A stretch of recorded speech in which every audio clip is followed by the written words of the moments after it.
Ire. Juju, seja bem-vinda. Meninas, vamos lá. Hoje nós vamos iniciar uma nova unidade do nosso curso, né? A gente vai falar sobre. Já estamos aí caminhando para o final do curso, as últimas lições, e hoje nós vamos falar de alguns episódios do livro de Mórmon que vamos nos lembrar desses dois temas aí, né? Sobre viver em retidão, mesmo numa época desafiadora, e sobre liberdade religiosa, tá bom? Então, para iniciar, eu vou pedir para vocês imaginarem esta moça aí, a Carla. Ela é um membro recém-batizada da igreja. Os pais dela deserdaram ela quando ela foi batizada, tá? Então, ela disseram assim: Ó, Carla, se tu te batizar, tu te esquece que eu sou teu pai, que eu sou tua mãe, esquece que você faz parte dessa família. E a princípio, as pessoas da ala dela, elas foram muito amigáveis, as pessoas da ala da Carla. Elas disseram: Ah, vamos te acolher, né? Vai dar tudo certo, tenha fé, faz parte. É um risco que a gente corre quando a gente escolhe seguir Jesus Cristo, mesmo quando outras pessoas não concordam. No entanto, recentemente, alguns membros, eles disseram algumas coisas desagradáveis para Carla sobre o passado dela e até zombaram dela por causa do desejo dela de viver o evangelho. Então, por mais que alguns tenham sido amigáveis, outros começaram a ter falas desagradáveis. Ela quer ser um membro fiel da igreja, mas ela está se sentindo muito desanimada com essa zombaria, né? Dizendo assim, sabe, alguns membros, né, com o tempo foram falar para ela, você é louca, né? Como é que você toma uma decisão dessa? Como é que você age desse jeito? E aí essa zombaria tem deixado ela desanimada. E aí eu pergunto a vocês, dentro desse contexto, por que que vocês acham que é especialmente desafiador para Carla ser perseguida por outros membros da igreja? Por que que vocês acham que isso se tornou especialmente desafiador para ela? Acho que por ela não ter o apoio em casa. Então, quando ela se batizou, como ela não tinha um apoio de casa, dentro de casa, ela procurou o apoio na igreja. Então, quando ela chegou lá e tinham pessoas que não apoiavam, aí ficou mais difícil. Porque, em vez de ter.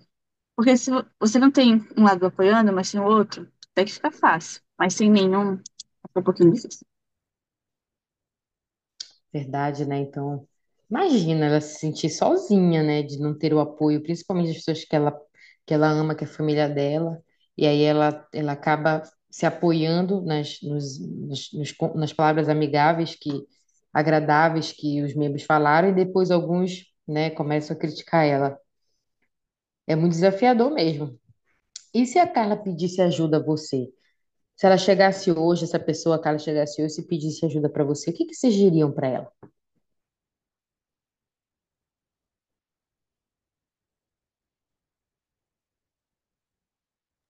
Eu acho que eu diria para ela se apoiar não nos membros, mas sim no que ela aprende, no que ela sente como membro da igreja e seguindo os mandamentos do Senhor. Boa, Adriele. Alguém mais? Acho que eu diria pra ela, né, como a irmã falou, pra Jesus Cristo. Eu tenho uma amiga na missão e que ela sempre falava que a igreja é como um hospital e que as pessoas estão lá para procurar melhorar. Então, se ela olhar sempre para as pessoas, ela sempre vai encontrar erros. Mas se a gente focar em Cristo, não vai encontrar erros, né? Vai ser tudo perfeito. São belos conselhos que a Adriele, tanto a Adriele quanto a Shirley falaram. Que ela precisa, um bom conselho seria não focar naquilo, né? Naquelas pessoas, não focar naqueles comentários. Mas na prática a gente sabe que isso é muito difícil, né? Para uma pessoa que não tem um apoio dentro da sua família. A gente sabe que ignorar esses comentários, na prática, eles são desafiadores. Porém, o exercício, como a Shirley falou, né, de olhar para Jesus Cristo, né, olhar, como a Adriele falou, para o verdadeiro motivo, é o principal conselho que a gente poderia dar para Carla. Eu concordo com vocês. que ela deveria, né, lembrar do porquê que ela escolheu fazer aquela decisão tão difícil. E que aquilo servisse de coragem para ela, né? Muito bem. Na aula passada, a gente estudou sobre uma época muito boa no livro de Mórmon, né? Que foi a visita de Jesus Cristo, que está até aqui a imagem aqui no meu fundo, né? De tela, aqui a imagem de Jesus Cristo visitando as Américas. E aí, imaginem, né, que com toda aquela experiência, imaginem que as pessoas, elas, elas tiveram uma experiência tão especial.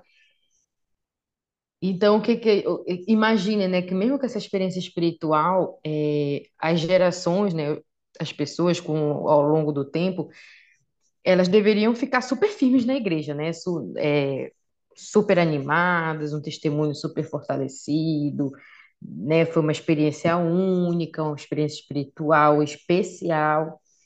E então, imaginem que elas teriam todos os motivos para permanecerem firmes naquilo que o próprio Jesus Cristo tinha ensinado elas.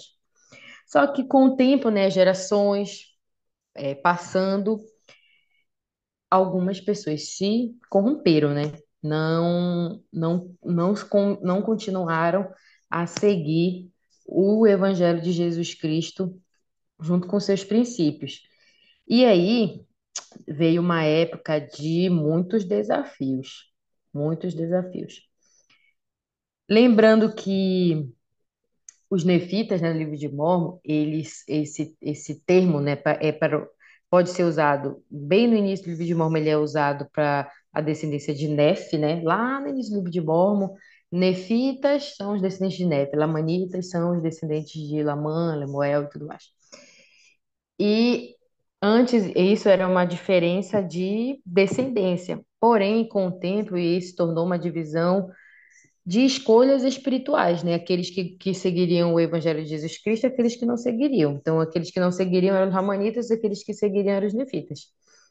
E com o tempo, mesmo depois da visita de Jesus Cristo às Américas, houve a iniquidade retornando para o povo nefita. Nefita por quê? Porque eles espiritualmente tinham escolhido seguir o Evangelho de Jesus Cristo.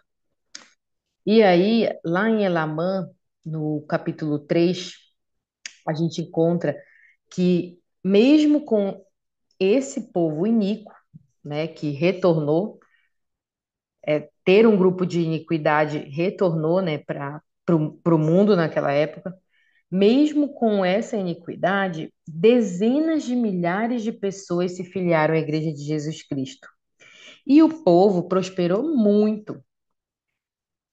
Parece a gente, né, aqui, atualmente, né? Mesmo com toda a iniquidade que existe, as pessoas contra o Evangelho de Jesus Cristo, dezenas de milhares de pessoas continuam a se filiar na Igreja de Jesus Cristo. E o povo do Senhor continua a prosperar. Então, vamos ler lá nesses versículos 33 e 35 do capítulo de Elamã, depois dessa contextualizada, vamos ler lá. Que conselhos a gente acha que serviria para a situação da Carla, por exemplo? Vamos ler lá. Então, eu vou abrir aqui, eu vou pedir para a Juliana, você pode ler para nós, Elamã 3, versículos 33 ao 35. Os três, né? Isso. Ok.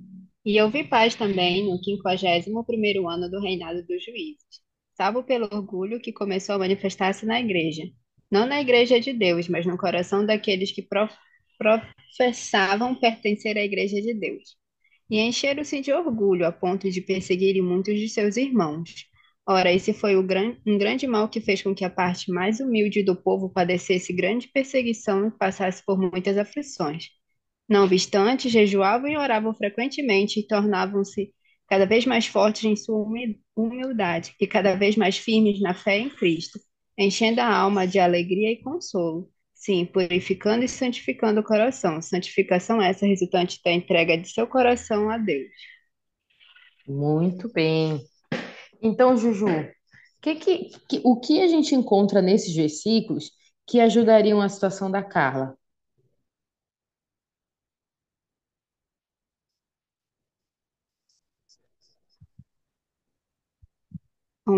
Tem uma parte aqui que me deixou em dúvida, né? Que esses irmãos que estavam perseguindo outros irmãos, eles não faziam parte da verdadeira igreja de Deus, né? E outra segunda parte que eu pude, que dá pra gente aprender aqui, é que os membros, eles jejuavam e oravam, né? E aí, com isso, eles ficavam cada vez mais fortes em sua humildade e na fé no Jesus Cristo. Muito bem. E assim, né, Juju, aqui nesses versículos ele fala que algo começou a corromper no coração das pessoas, de algumas pessoas que eram membros da igreja, tá? Que eram membros da igreja. O que que começou a corromper no coração dessas pessoas? Foi o orgulho. Foi o orgulho. Começou a se manifestar, não na igreja de Deus, mas no coração daqueles que diziam que pertenciam à igreja de Deus. Parece muito com a situação da Carla que a gente começou, né? Quem começou a fazer zombarias foram os membros da Igreja de Jesus Cristo, aqueles que professavam pertencer à Igreja de Jesus Cristo. E aí, qual é o conselho que a gente encontra nesses versículos? Que a própria Juliana começou a falar também. O que a Carla pode fazer, de acordo com esses versículos, para enfrentar essa perseguição, né?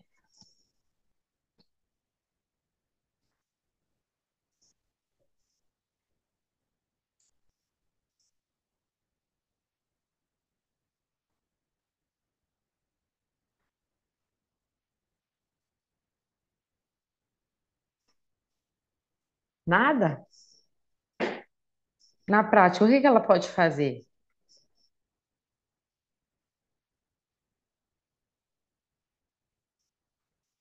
Imaginem que vocês são membros sozinhos da Igreja de Jesus Cristo, que a família de vocês não apoia. Talvez algumas de vocês passem por isso, né?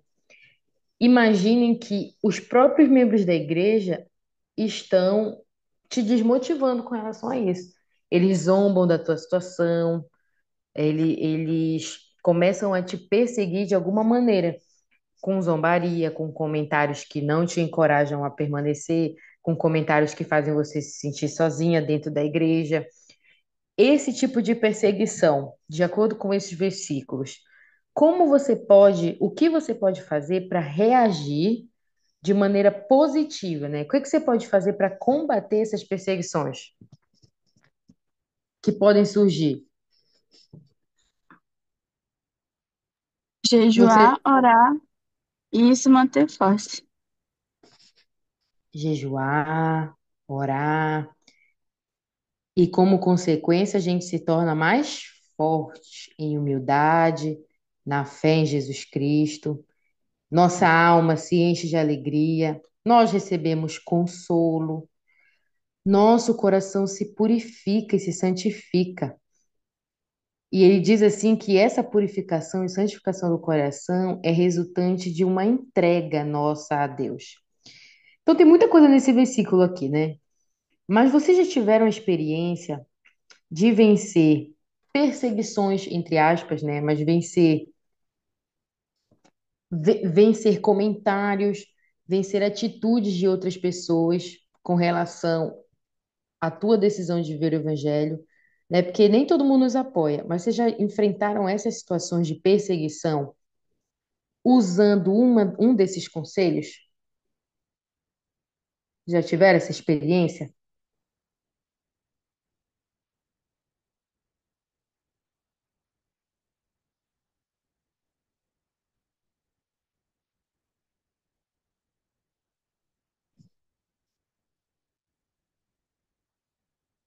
Rebeca? Pode falar. É, essa, esses versículos me fizeram lembrar no início, quando eu fui batizada, né? Eu passei por uma experiência que. Eu não vou contar a experiência aqui, né? Porque ela é muito grande. Mas basicamente falaram algumas coisas a meu respeito que não eram verdades, né? E eu tinha acabado de ser batizada, eu estava nesse processo de conhecer e ser batizada e tudo mais. E aí eu fiquei bem triste, sabe? Porque acabou que teve algumas pessoas que não gostaram de mim ou que me olhavam estranho na igreja por isso, né? E aí foi bem estranho, mas eu tinha recebido um testemunho quando eu fiz a minha oração sobre a igreja, né? Se ela era verdadeira e tudo mais. E a minha resposta ela foi muito clara. Então, desde o dia em que eu recebi essa resposta até hoje, eu guardo ela no meu coração porque é uma maneira de eu não de eu me manter firme, sabe? Então, naquele momento, todas as vezes eu lembrava sobre a resposta que eu havia recebido. Isso me faz, eu me comparo um pouco com a experiência do Salvador perguntando aos discípulos dele se eles também iriam, né, com aquelas pessoas. Eles disseram: para onde iremos nós, né? Se tu tens as palavras de vida eterna. Então, foi o que eu senti naquele momento, né? Para onde eu ia? Se essa é a igreja de Jesus Cristo, não tem para onde eu ir, entendeu? Então, eu sou responsável pela minha própria conversão, por eu permanecer na igreja. Então, eu testifico, né, que realmente poder jejuar, orar e se manter humilde e se manter firme é a melhor coisa a se fazer, mesmo quando existem pessoas dentro da igreja que decidem te perseguir, né? Posteriormente, meses depois, quando eu estava me preparando para ir para a missão, essas mesmas pessoas já gostavam de mim, inclusive foram pessoas que me ajudaram na preparação para ir para a missão. E hoje são pessoas que eu tenho um carinho muito forte. Então, eu tenho um testemunho a respeito dessa experiência. E eu sei que a gente pode mudar a visão das pessoas a nosso respeito. E principalmente que o Senhor, por ele nos dar uma resposta sobre a veracidade da igreja do Evangelho, é importante que a gente guarde aquilo no nosso coração, porque é uma das coisas que vai nos ajudar a permanecer firme nele. Perfeito, Mary. Muito obrigada. E essa tua experiência, né, ela mostra também que, com certeza, como consequência de você ter tomado essa decisão, mesmo em meio ao que as pessoas pensavam de ti, com certeza isso te fez mais forte, né? Toda vez que a gente passa por uma prova na vida mortal, e nós nos saímos bem nessa prova, né? Vamos dizer assim, nós permanecemos fiéis ao nosso Deus, nós saímos dela mais forte. E às vezes o Senhor, ele deixa com que a gente sofra esse tipo de perseguição para que, além da nossa força aumentar, mas também aumente a nossa humildade diante dele. E também que seja uma prova da entrega do nosso coração a Deus. A gente vai começar a comentar durante a aula, mas existem várias maneiras de nós entregarmos nosso coração a Deus, né? Aí a gente pensa, poxa, em momento de perseguição, eu vou entregar meu coração a Deus. Como que funciona isso na prática? Como que vocês acham, né, que no momento de perseguição acontece essa entrega do nosso coração a Deus?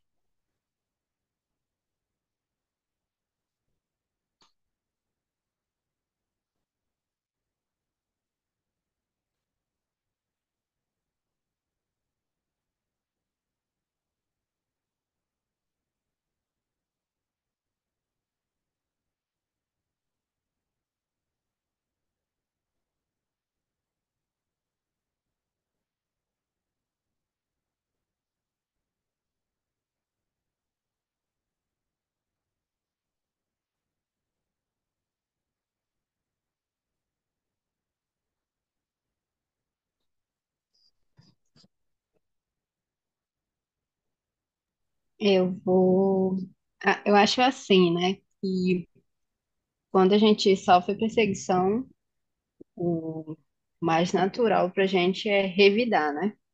Uhum. É aquilo. Se eu levo um tapa, eu vou querer dar um tapa também, né? E essas que a gente pode aprender nesses capítulos é que o Senhor não fala, né, pra gente perseguir ou retrucar tudo aquilo que a gente recebeu, né? Ele pede pra gente orar pra ele, jejuar pra ele. Ele fala aqui que a gente vai fortalecer o nosso coração e humildade, né? Mas a gente vai pedir por humildade também. Então eu acredito que é dessa forma que acontece a nossa entrega, porque a gente deposita também, né, A nossa esperança e a nossa fé é de que Ele vai nos ajudar a ter forças para enfrentar aquela situação. Perfeito, né, Juju? Então é de maneira muito prática isso que a Juliana falou, né? Nesses momentos, às vezes, dependendo de como nós estivermos nos sentindo, nós só vamos ter uma opção, que é confiar nele, e a decisão de ir contra, né, de não aceitar fazer, às vezes, o que aquelas pessoas que nos perseguem estão nos dizendo para fazer, né? Ah, para com isso, larga essa igreja, né? A decisão de não acreditar nessas pessoas, ela é uma prova da nossa entrega do nosso coração a Deus, né? E essas ações de jejuar, orar, mais na prática, né? Ir na igreja, permanecer ativamente no Evangelho de Jesus Cristo, é uma entrega do nosso coração a Deus, tá bom? E eu queria que vocês fizessem uma autoavaliação. Eu vou dar 3 minutinhos para vocês, porque eu quero ouvir vocês. Mas eu quero que vocês façam uma autoavaliação. Como vocês vão fazer isso? Vocês vão olhar para essas 3 perguntinhas aqui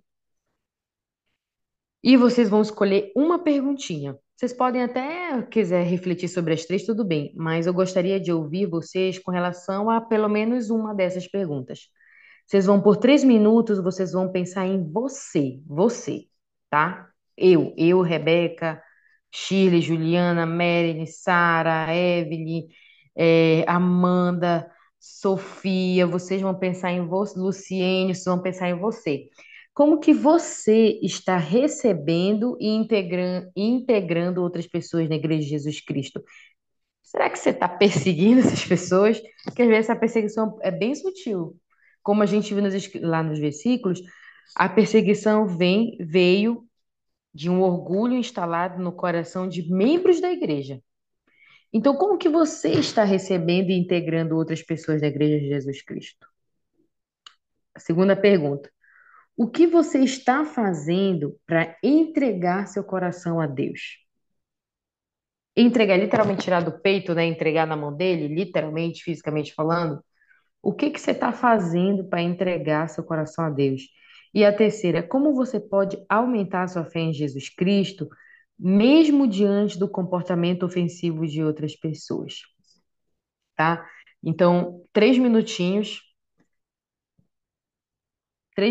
para vocês fazerem essa autoavaliação, tá bom?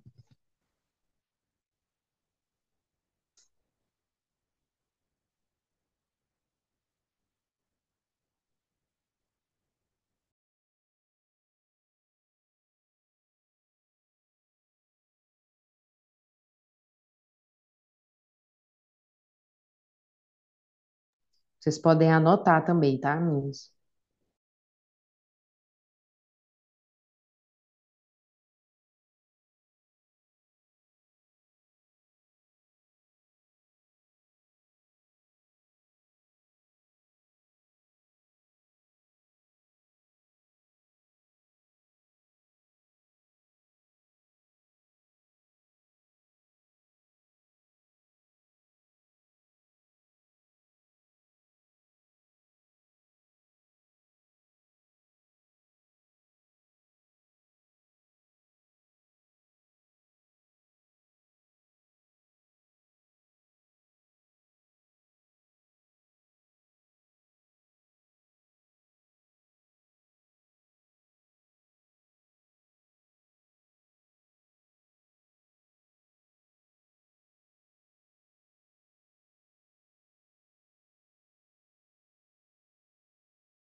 Vamos lá, então.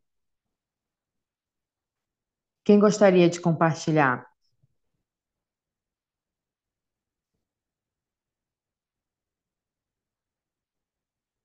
Pode ser qualquer uma das perguntas.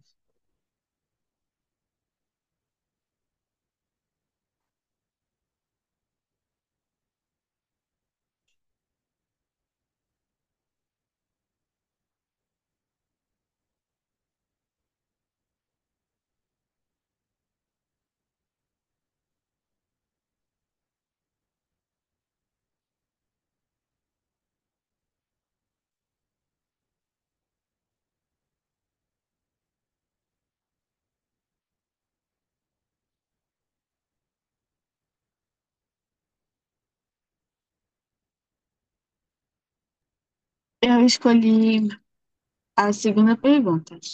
O que você está fazendo para entregar seu coração a Deus?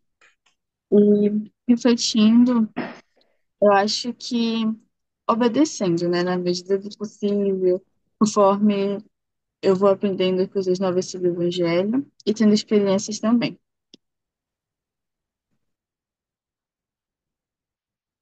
Perfeito, Shire. Então, a obediência, à medida que você está aprendendo coisas novas, né? Então, vai acrescentando aí algumas coisas para ser obediente. É como você tem entregado seu coração a Deus. Perfeito. Quem mais?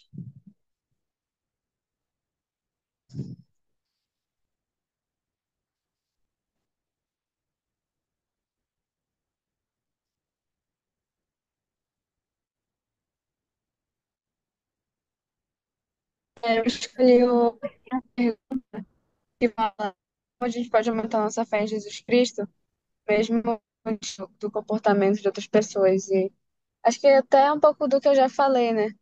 De nós procurarmos nos achegar a Ele e não ligar para o comportamento de outras pessoas.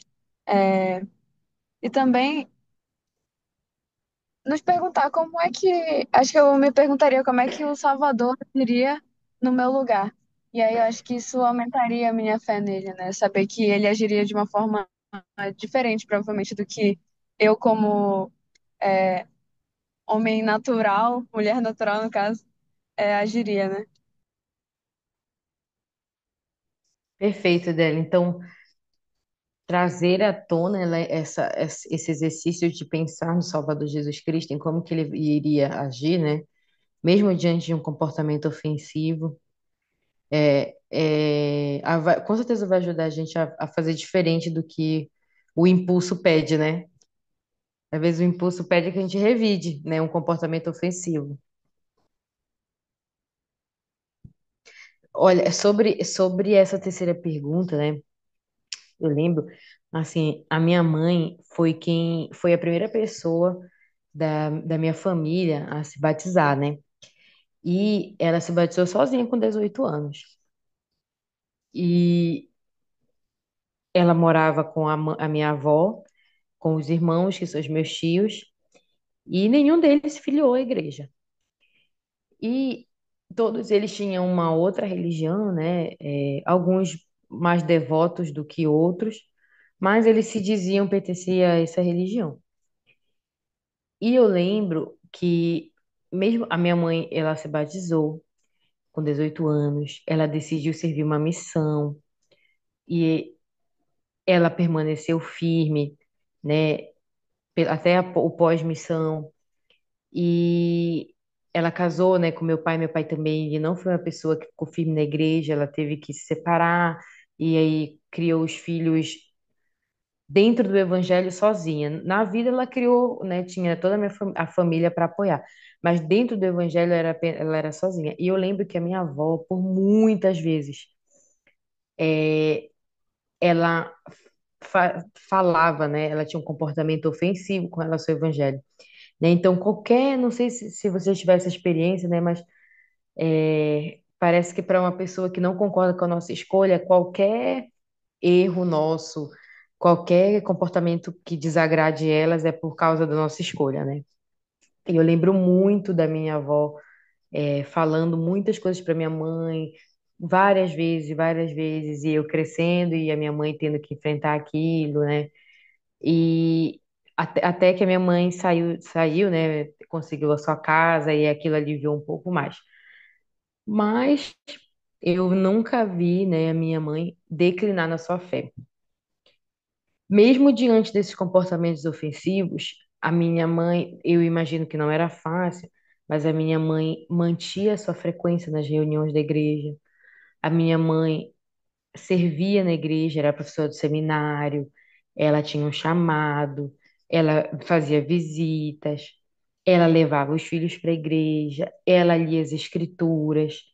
Então, mesmo diante de ofensas, ela nunca se abateu pelas ofensas.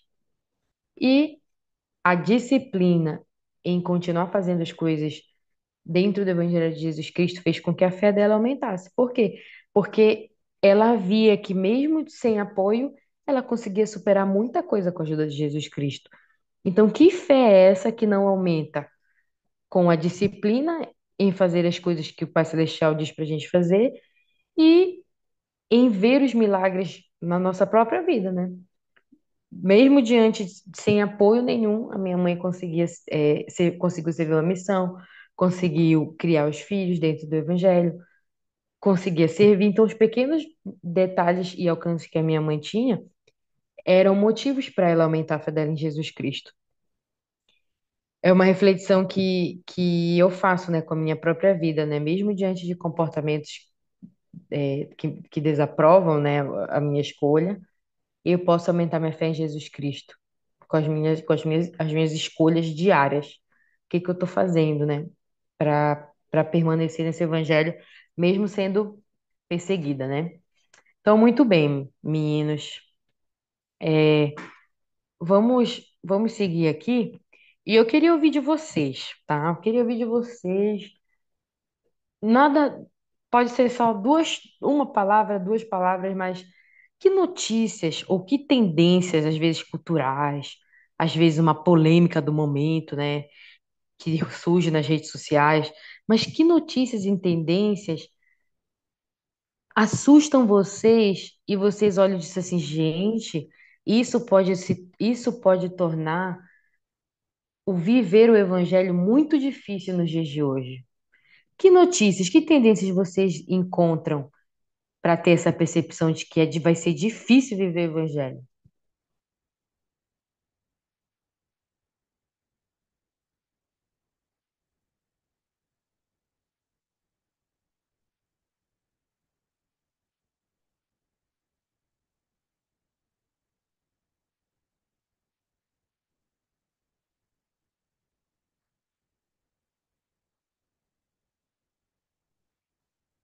Ou o mundo tá ótimo, o mundo tá maravilhoso, tá facinho de viver o evangelho. Rebeca, Pode falar, Edson. eu estava na missão quando a igreja se pronunciou a respeito de casais que têm filhos, casais homossexuais, têm filhos menores de 18 anos, e a igreja se pronunciou a respeito de que não estava autorizado esses filhos de casais homossexuais serem batizados. Eu estava na missão e eu fiquei preocupado de a igreja ser perseguida, e eu fiquei preocupado porque eu estava na missão. E os missionários às vezes são alvos de perseguições. Graças a Deus eu não sofri perseguições. E não sei se hoje é autorizado. É autorizado, Rebeca? Hoje, Olha, filhos de homens.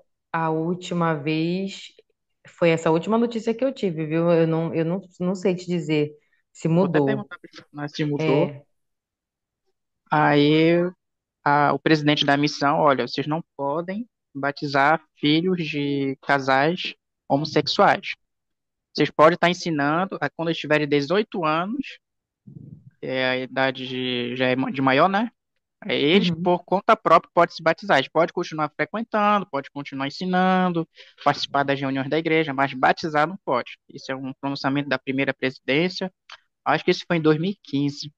Aí eu fiquei preocupado. Aí isso para mim tornou difícil, né? Porque por causa das perseguições. E também acho que na época também estava se falando muito sobre o casamento homossexual, entendeu? E a igreja se pronunciou também, dizendo que é totalmente contra, entendeu? Aí eu falei, pronto, agora vou ser perseguido agora por não aceitar, né? As- essas coisas que estavam acontecendo na época. Perfeito, né?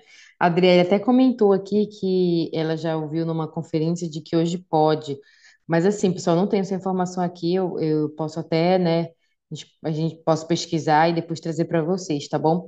Mas é um belo exemplo, né, Gilson, porque a tendência, né, do mundo era que com relação a esse tema, muita coisa fosse permitida, né? E aí a primeira presidência anuncia algo que é contra aquilo que a tendência estava dizendo, né, de aceitar toda e qualquer decisão com relação a esse tema. E é de assustar, né? Caramba, que a gente vai ser perseguido, né, agora. Porque é totalmente contrário ao curso que o mundo está seguindo. Muito bem. Algum outro exemplo, pessoal, de notícia, uma tendência, um assunto, uma polêmica que vocês olham e veem, poxa, cara, vai ser muito difícil viver o evangelho. Rebeca. Agora, né, com uma filha, eu fico pensando muito, muito, muito a respeito de criação, de como criar ela, né, no Evangelho. E uma das coisas que me assusta, vou ser bem honesta, é a questão de gênero. Por quê? Porque hoje as pessoas elas têm muito esse discurso, né, de que você é livre, de que você que determina o que você é, de que não existe nada pré-estabelecido, enfim, né? E a gente acredita em algumas coisas bem diferentes, né? Que é o que o Senhor ensina, né? De que existe o homem, a mulher, e a gente sabe as funções de cada um. Então, uma coisa que me assusta é justamente isso, de, por exemplo, crianças que não se identificam daquela maneira, uma menina que não se identifica como mulher, que ela quer coisas de menino, então talvez ela queira ser menino, e aí, enfim. O que me assusta é a questão de que em casa ela vai aprender a respeito do evangelho, a respeito das coisas do Senhor, a respeito do que o Senhor realmente ensina. Mas na escola e no mundo, isso está sendo discutido de uma maneira totalmente diferente, né? E me assusta ela ficar confusa com essa ideia de se eu gostar de um carrinho, quer dizer que quero ser um menino? Se eu não gosto de vestido, quer dizer que talvez eu queira ser um menino? E a maneira de como eu vou ter que aprender mais coisas do que, por exemplo, a minha mãe teve que aprender para me educar, para que eu possa educar ela, né? Enfim, é um pouco até confuso para mim falar a respeito desse assunto. Mas é confuso para mim também entender e é muito assustador pensar em criar um filho, né, uma menina dessa maneira, no mundo com essas notícias, né, com essa ideia de hoje. É verdade, né, Marilyn? É uma coisa até para nós um pouco nova de entender, né? Como que o mundo tá falando sobre esse assunto, tá tendo conclusões sobre isso, né? E a gente sabe, né? A verdade do Senhor, que é uma verdade imutável, a gente sabe, mas aí a gente vai, vai ensinar filhos, né, que vão ouvir isso, enfim. Realmente é algo que a gente teme, né? Como que vai se dar. E que com certeza vai tornar o viver o evangelho em nossos dias difíceis, né? Muito bem, então depois desse exercício, vamos passar para o livro de Mormon e lembrar de dois personagens, duas pessoas no livro de Mormon que tiveram que viver o evangelho em épocas difíceis de viver, por causa do que estava acontecendo ao redor deles. Essas pessoas foram Mormon e Moroni. Por mais que a iniquidade entre os nefitas aumentasse, Mormon e Moroni permaneciam fiéis ao Senhor Jesus Cristo. Vocês comentaram, né, aqui quais notícias, quais tendências têm nos assustado nos nossos dias. Vamos ler, passar bem rapidamente aqui os cabeçalhos de alguns capítulos para a gente comentar, não, mas para a gente perceber, se contextualizar do que Mormon e Moroni estavam enfrentando na época deles, que tornou o evangelho difícil deles viverem, tá? Então, bem aqui, eu vou passar bem rapidinho aqui, que é só para a gente se contextualizar. Então, Mormon ele recebe instruções sobre as escrituras, começa uma guerra entre nefitas e lamanitas, né? Os três nefitas aqui até são levados, olha, iniquidade prevalece, descrença, magia, feitiçaria, muita coisa que a gente encontra hoje em dia também, né? Guerras, iniquidade, descrenças. Bora ver mais aqui, ó. Outra coisa que estava passando, né? Sangue carnificina, um cenário de guerra terrível.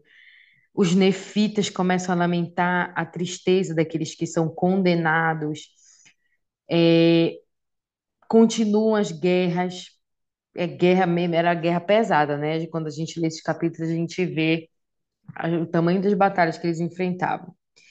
E Mormon clamando arrependimento, né, aos nefitas, e eles conseguem ganhar essas guerras, né? Mormon clama arrependimento a eles, ajuda eles nesse processo. Eles vencem, mas olha aí, eles se vangloriam da própria força, não voltam para agradecer o Senhor e nem reconhecem a mão do Senhor na vida deles. Então, Mormon é, era contra esse comportamento deles, né? Mormon era fiel ao Senhor e sabia exatamente a fonte da força deles, e Mormon se recusa, inclusive, a chefiá-los. E, inclusive, aqui fala que ele já assim, como o paraense diz, largou de mão, né? Ele até as orações dele já eram um pouco sem fé, porque pelo que ele via do comportamento do povo, a esperança de que eles mudassem aquele comportamento era cada vez menor. E continua-se guerra e era iniquidade, né? Olha que diz aqui, a iniquidade era maior do que nunca em todo Israel. Então, tipo assim, era uma iniquidade tamanha que nem em outro determinado momento da história se viu algo do tamanho que estava o nível de iniquidade deles, né? Mulheres e crianças são sacrificadas a ídolos por apostasia, um cenário muito longe do Salvador Jesus Cristo. E os lamanitas começam a vencer, né? Então, os nefitas, que antes eram um povo extremamente abençoado por causa da fidelidade ao Evangelho de Jesus Cristo, começa a ser varrido da terra, ser exterminado, né? E aqui no capítulo 9 fala um pouquinho aqui que tanto nefitas como os lamanitas. Aí os nefitas, assim, antes eram os lamanitas que eram um povo iníquo, né? Mas aí diz, aí já nem se faz mais distinção, né? Todos eram depravados e degenerados em incredulidade. Matavam-se, torturavam-se, era um povo selvagem. Porém, Mormon e Moroni permanecem descansando no Senhor, né? Na bondade de Deus, permanecem fiéis e imutáveis naquilo que eles decidiram viver na vida deles, que era a retidão. Então, vamos ler lá, por favor. Eu vou pedir para vocês lerem esse contexto aqui, né, essa imagem aqui, é um pouco daquilo que eu falei para vocês, né? Que por mais que eles tivessem vivendo uma iniquidade generalizada, eles estavam ali fiéis, né? Então aqui conta um pouquinho disso que a gente já viu, né? Mas no fim de tudo, a gente sabe que essa iniquidade toda, ela é o poder de Satanás prevalecendo. Ponto, né? E por escolha das pessoas que deixaram que isso prevalecesse. Então vamos ler lá em Moroni 9. A gente vai ler Moroni 9, 25 ao 26. Depois a gente vai ler Moroni 1, do 1 ao 2. E eu quero que vocês busquem nesses versículos do mesmo jeito que a gente iniciou falando de que nos nossos dias também existem coisas que vão tornar o evangelho difícil de viver, e eles também enfrentaram já isso, né? Eles já enfrentaram isso. Está escrito no livro de Mormon. Nesses versículos tem o princípio que eles aplicavam para sobreviver num contexto difícil de viver o evangelho. Então, vamos ler esses versículos e prestem atenção naquilo que a gente pode aplicar na nossa vida, tá? Então, vamos ler aqui o capítulo 9. Quem pode ler, por favor, pessoal, do 25 ao 26?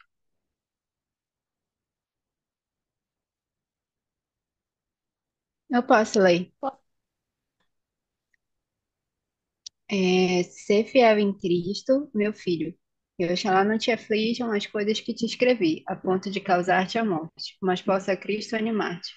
E os seus sofrimentos e a sua morte, a manifestação do seu corpo, a nossos pais, sua misericórdia e longanimidade, e a esperança de sua glória e da vida eterna permaneçam em tua mente para sempre. E que a graça de Deus, o Pai, cujo trono se acha nas alturas dos céus, e de nosso Senhor Jesus Cristo, que se assenta à mão direita de seu poder, até que todas as coisas se sujeitem a Ele, te acompanhe e permaneça contigo para sempre. Obrigada, Juju. E aí, pessoal, o que que a gente encontra nesses versículos de princípios para a nossa vida? Para viver nesses cenários difíceis de viver o evangelho? O que que a gente pode fazer?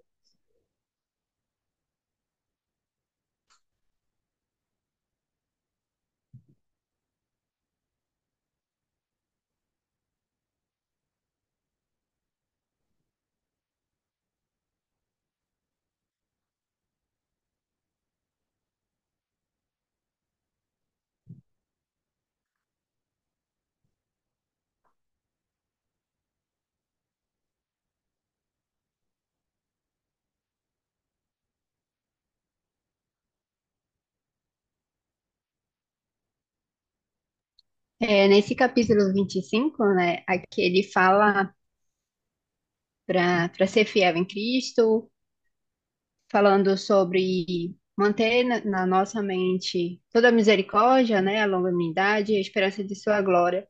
Aqui ele relata, principalmente depois que Jesus Cristo, ele se mostrou para os pais deles, né, há 400 anos atrás, se eu não me engano, nessa época, né? E naquela época em que o povo viu Jesus Cristo e viu ali seus cravos, como fala, né, eles foram um povo fiel por muitos anos. Então ele pede que ele se lembre de como foi aquilo, por mais que eles não tivessem visto aquilo, né? Mas foi por isso que eles começaram os registros, para que eles tivessem noção de como é a nossa história, né? Então, para lembrar de que Cristo é real, e essas coisas que eles estão passando vão ser só por aquele momento, né? Perfeito, Juju. Que eles possam lembrar das experiências deles, né? E vocês, será que vocês não precisa responder, né? Mas será que vocês têm lembrado das experiências de vocês, mesmo quando o cenário é bem desafiador?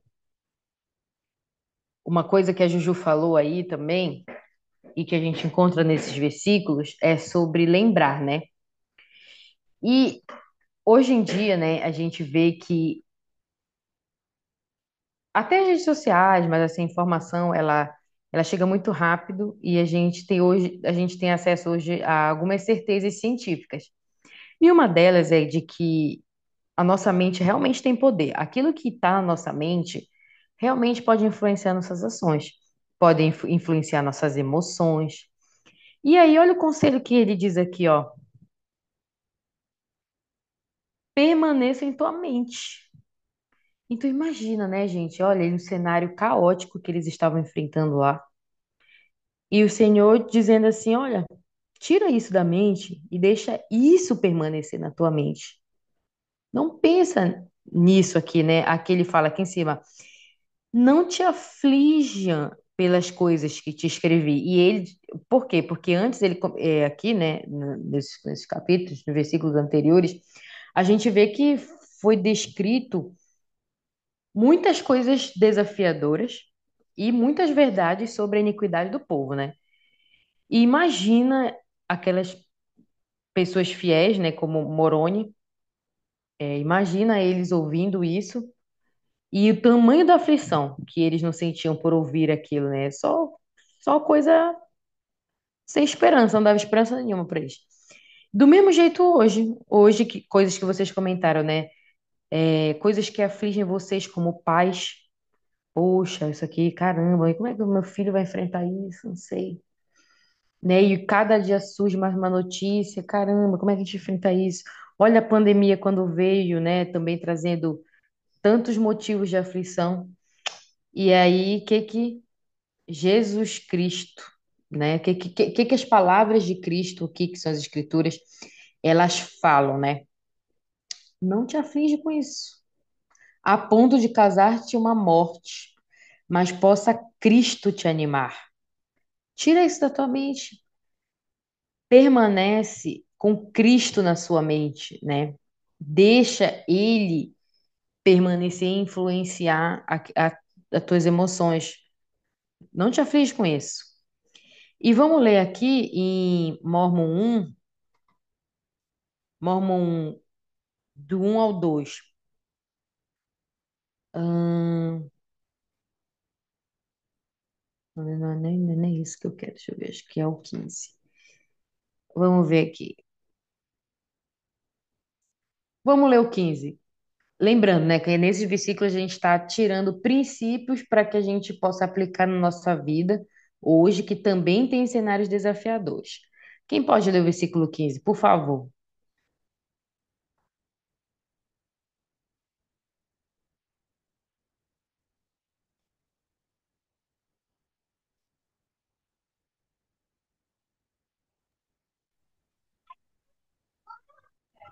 E eu, com 15 anos de idade, sendo de natureza um tanto séria, fui visitado pelo Senhor e provei e conheci a bondade de Jesus.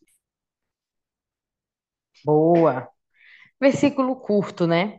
Mas e aí, o que que diz nesse versículo que nos ajuda a enfrentar o cenário difícil hoje?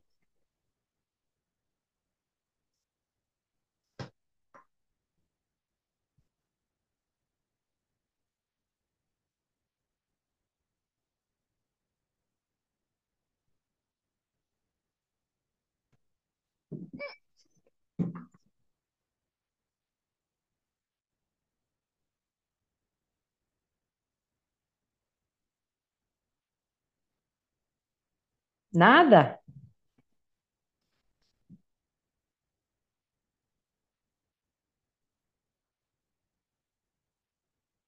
Vou mudar a pergunta, então. Vocês já conheceram a bondade de Deus, de Jesus na vida de vocês? Vocês já conheceram? Como que vocês conheceram a bondade de Jesus Cristo? Podem contar até experiências de vocês mesmos.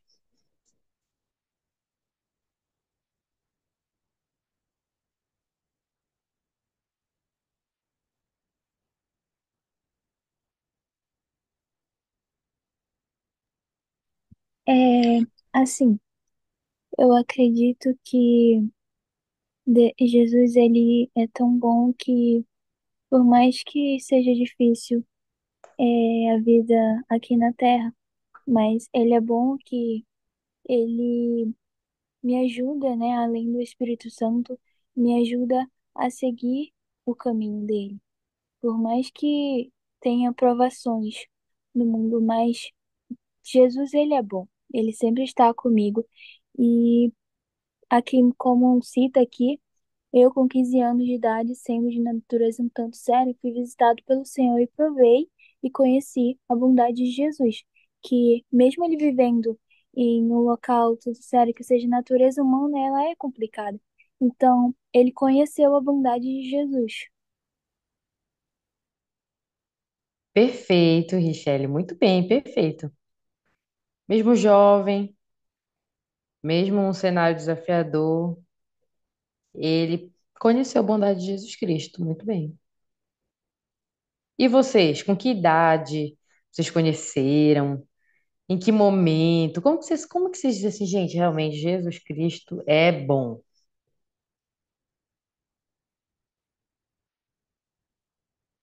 Rebeca, eu lembrei de uma experiência que eu tive na missão, né? Foi algo muito simples, mas que hoje eu observo e eu sinto que foi uma bondade do Senhor comigo. Eu fui para a missão, tinha um pouco mais de um ano de membro, então eu ainda estava aprendendo muita coisa, né? E teve uma vez que nós estávamos conversando com algumas pessoas na nossa área da missão e a gente parou com uma mulher que estava na frente de uma loja, acho que ela trabalhava, era dona, não lembro. E a gente falou um pouco sobre a restauração, né, de maneira bem breve. E aí, quando nós falamos a respeito da visão de Joseph, ela questionou e disse que que Moisés havia dito que ninguém poderia ver Deus além de, foi isso que ela disse, que ninguém poderia ver Deus além dele e que se visse seria destruído e morreria. Não. E aí eu fiquei assim observando, né, aquilo e eu fiquei pensando que tinha uma coisa que eu tinha que aprender naquele momento, né? A minha companheira conversou com ela, eu conversei com ela e aí a gente agradeceu pela atenção e foi embora, não ficou discutindo. Mas eu fiquei pensando, eu falei, tem alguma explicação para a fala de Moisés, que talvez eu precise estudar um pouco mais para ver qual é. E eu cheguei em casa, eu lembro que eu sentei, eu fiz uma oração para o Senhor. Eu pedi para ele que eu queria muito compreender a fala de Moisés, eu queria compreender o que aquela mulher havia compartilhado. Eu queria entender a relação, né, entre os dois momentos, os acontecimentos. E aí eu lembro que naquele momento eu procurei a escritura e eu encontrei uma escritura que explicava sobre a escritura de Moisés. E explicava sobre a transfiguração, basicamente, né? E naquele momento a minha mente se iluminou. E eu recebi claramente, assim, e de maneira bem simples e direta, a resposta que eu precisava. Fortaleceu meu testemunho, né? Eu pude aprender algo novo, mas principalmente eu senti que o Senhor, ele foi muito bondoso comigo, né?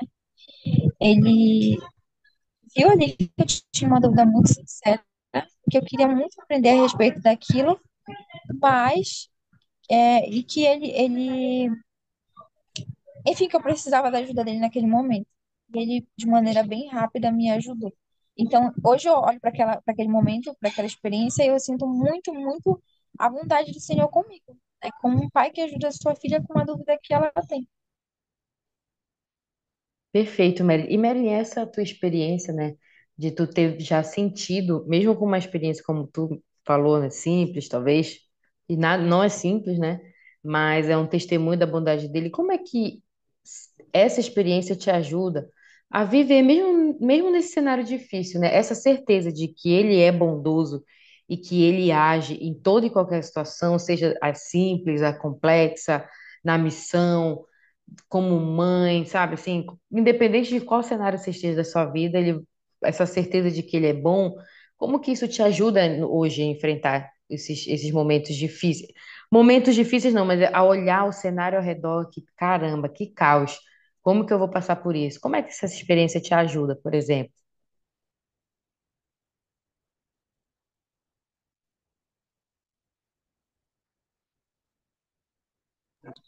É,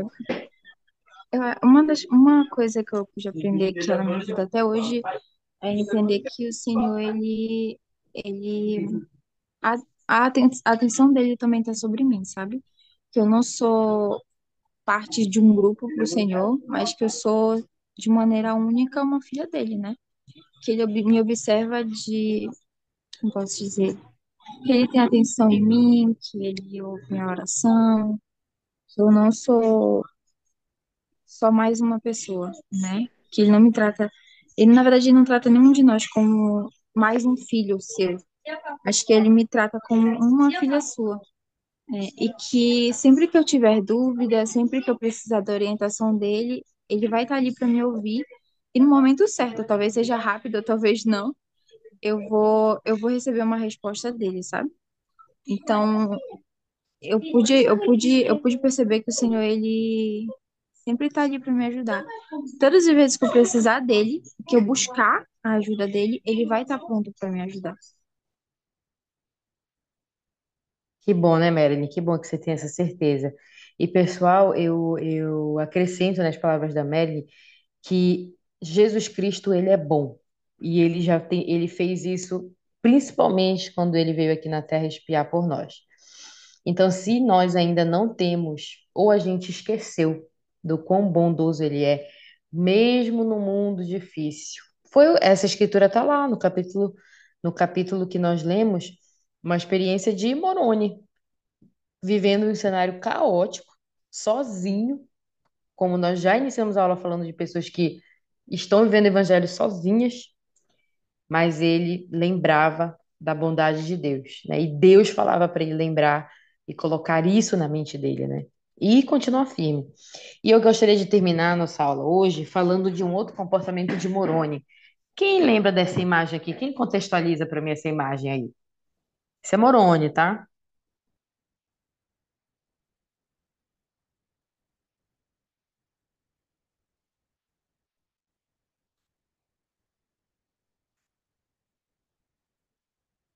O que que Moroni estava fazendo?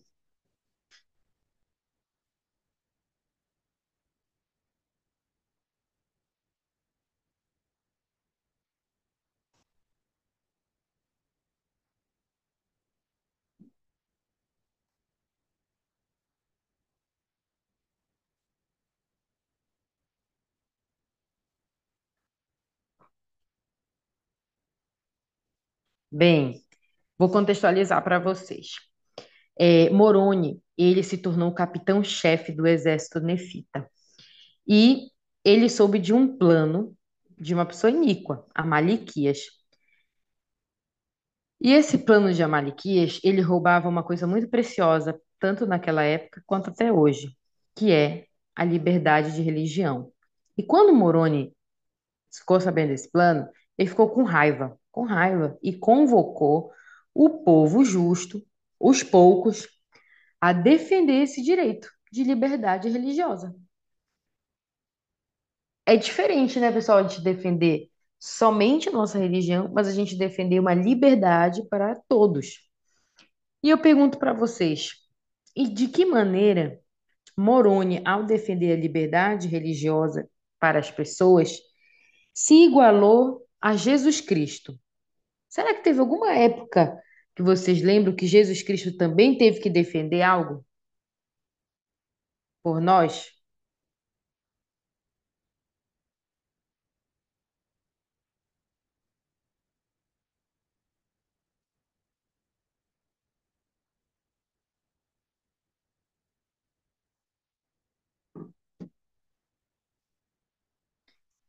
Lembra alguma coisa que Jesus Cristo já fez por nós?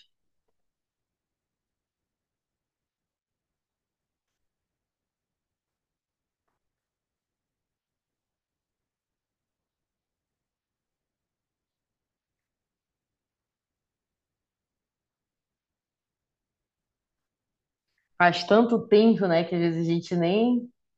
Deixa eu ver aqui se no chat alguém falou. Não, não. Mas Jesus Cristo já teve que nos defender quando alguém quis nos roubar a liberdade. Antes do Rebeca, mundo. Pode falar, Edilson. tu deu umas pistas legais. É, É, antes do nascimento aqui na Terra, a gente teve um momento que a gente estava com o pai e o pai apresentou o plano. E, e esse plano aí nós viríamos à Terra, a gente passaríamos por provações, muitos se perderiam, só que só que o Senhor lhe apresentou esse plano e disse que teria um Salvador. Aí se apresentou Jesus e aquele outro ser lá, né? E esse outro ser, ele queria tirar essa liberdade da gente, entendeu? Ele, com as próprias palavras dele, nenhum se perderiam, entendeu? Então, ele queria tirar o livre-arbítrio da gente.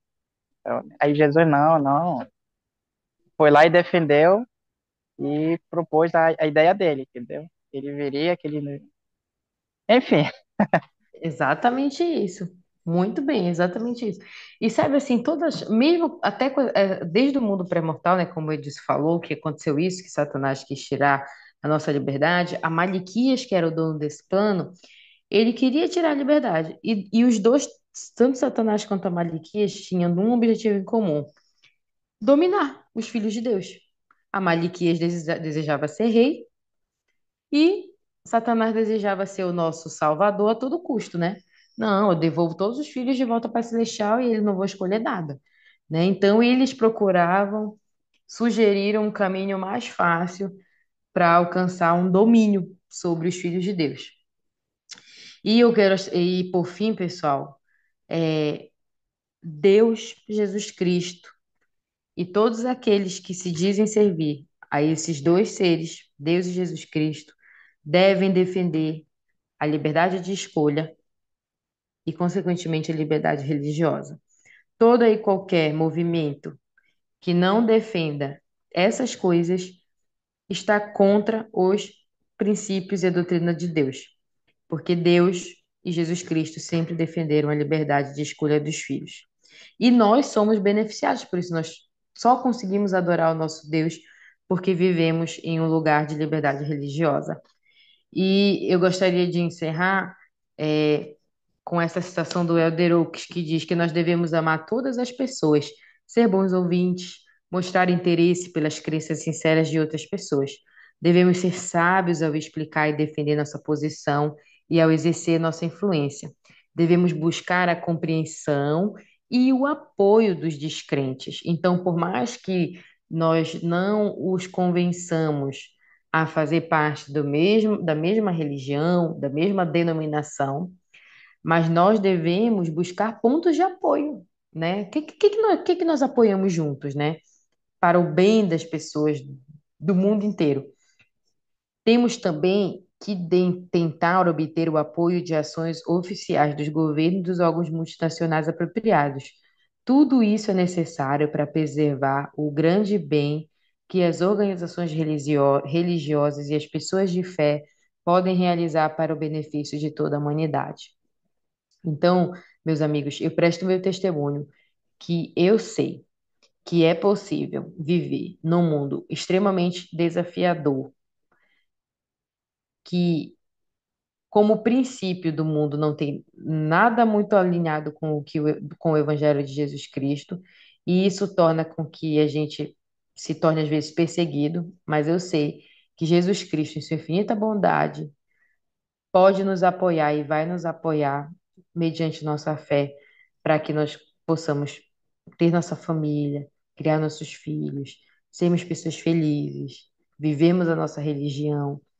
E também nós temos que fazer a nossa parte, sendo defensores dessa liberdade de escolher, né? De escolher. Porque quando nós defendemos a liberdade de escolher, nós estamos mantendo e defendendo o desejo que nós temos de servir a nosso Deus e as pessoas servirem a quem elas querem servir. E eu presto meu testemunho, meus amigos, que o livro de Mórmon ele é verdadeiro e todos esses princípios que nós aprendemos e discutimos hoje, eles são encontrados nesse livro sagrado. Por um motivo sábio, é um livro que chegou nas nossas mãos. Então, pessoas naquele livro enfrentaram os mesmos problemas que nós podemos enfrentar hoje em dia, e os conselhos que lá nós encontramos, eles são aplicáveis e vão nos trazer bênçãos. E é essa aula que eu deixo com vocês, em nome de Jesus Cristo. Amém. Edilson, tu pode fazer a última oração para nós, por favor?